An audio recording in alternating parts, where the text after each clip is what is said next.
Hey everyone, welcome back. Today, we've got a wild story for you. It's all about scientific luck, really. A story of how just zapping a simple piece of carbon with a laser ended up leading to the discovery of a molecule so perfect it actually won a Nobel Prize. Okay, so let's start with a little thought experiment. Imagine I hand you a tiny set of building blocks, but there's a catch. You've only got 60 identical pieces, and your mission is to build a perfectly stable, perfectly symmetrical ball. I mean, that sounds pretty tough, right? Almost impossible even. Well, what if I told you that nature had already figured it out? And this is it.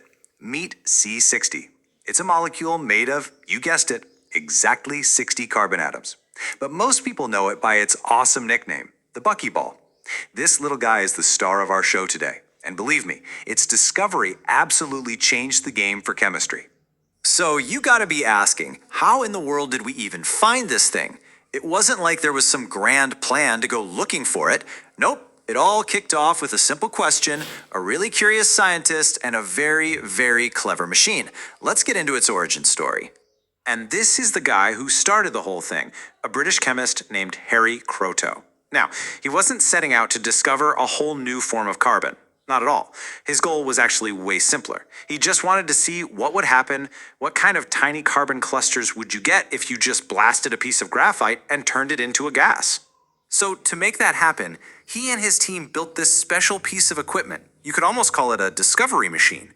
And the real magic of it all? It came down to just 3 key ingredients. Let's break down exactly how this thing worked. All right, ingredient number 1. You need some serious heat. The team used a super powerful laser. I'm talking 30 to 40 millijoules of pure energy to just blast a solid disk of carbon. This crazy amount of energy literally vaporized the carbon atoms, turning them into this superheated plasma, which is basically just a hot soup of charged particles. The second ingredient, well, that's pretty obvious, the carbon itself. They used a rotating disc made of pure graphite. The reason it spins is so the laser always has a fresh surface to hit, which gives you a nice steady stream of carbon atoms for the experiment. This was the raw material, the building blocks for whatever was about to happen next. Okay, now for the third ingredient, and this is where the setup gets really clever. It's helium gas.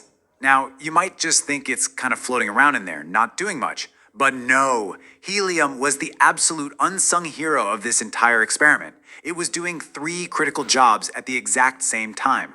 So what were these 3 jobs? Well, first, think of helium as the coolant. It's bumping into those super hot carbon atoms, cooling them down just enough so they can actually start linking up and forming molecules. Second, it's the delivery guy. A constant stream of helium literally carries these brand new molecules away from all the chaos and shuttles them over to the detector. And third, it's like a focusing lens. It helps funnel all these molecules into a tight, super fast beam, which makes them way easier to analyze. Okay, so let's recap. The laser makes the carbon plasma, the helium cools it all down and carries the new stuff away. The last step, the big question, was figuring out what in the world they had actually created. And for that, they used a mass spectrometer. That's a machine that's basically designed to weigh molecules and tell you exactly what you've got in your sample. And when the results started rolling in, oh man, the data was practically screaming at them. Amidst all the other random noise and signals, there was one peak that was just huge. It was dominating everything else.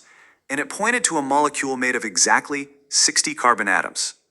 The analysis was crystal clear. Yeah, sure, all sorts of different carbon fragments had formed, but there was this one molecule that was not only super abundant, but also shockingly stable. Normally, in an experiment like this, you just get a messy mix of junk. But here, it was like nature was building this perfect little sphere of 60 carbon atoms, all by itself, over and over and over again. This wasn't just one of the results, it was the result. C⁶ was something special. But here's the thing. What Kroto's team did, it wasn't just a lucky shot in the dark. It turns out their experiment perfectly followed 3 fundamental rules for creating nanoparticles. And these rules apply whether you're making buckyballs or something totally different. They basically stumbled upon a universal recipe. So here they are, the 3 golden rules. First, supersaturation. The laser did that. It created that super dense cloud of carbon vapor. Second, separation. That was the helium's job, remember? It whisked the new molecules away before they could all just clump back together into a useless mess. And third, controlled growth.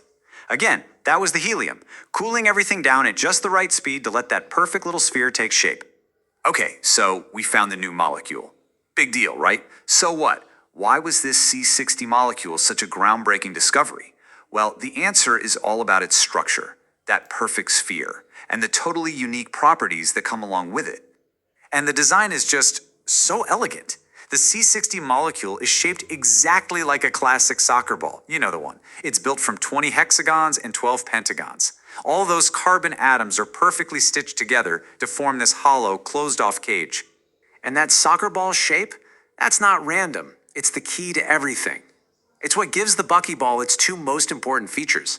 For one, it's incredibly stable chemically, and for another, it has an amazing amount of symmetry.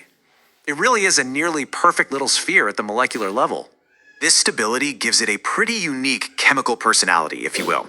On the one hand, it's really hard to oxidize it. That just means it doesn't like to give away its own electrons. But on the other hand, it's super easy to reduce it, which is just a fancy way of saying it loves to grab new electrons from other atoms.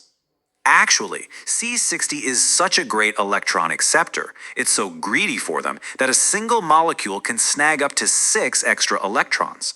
And this hunger for electrons is exactly what makes it so exciting for fields like nanotechnology. We're talking about potential uses in everything from better solar cells to brand new medical imaging tools. So you see, finding the buckyball wasn't just about finding one new molecule. It was the key that unlocked a whole new family of carbon structures, which we now call fullerenes. It literally kicked the door wide open for the entire field of nanotechnology, and it completely changed what we thought was possible with carbon. You know, one of the most basic elements there is.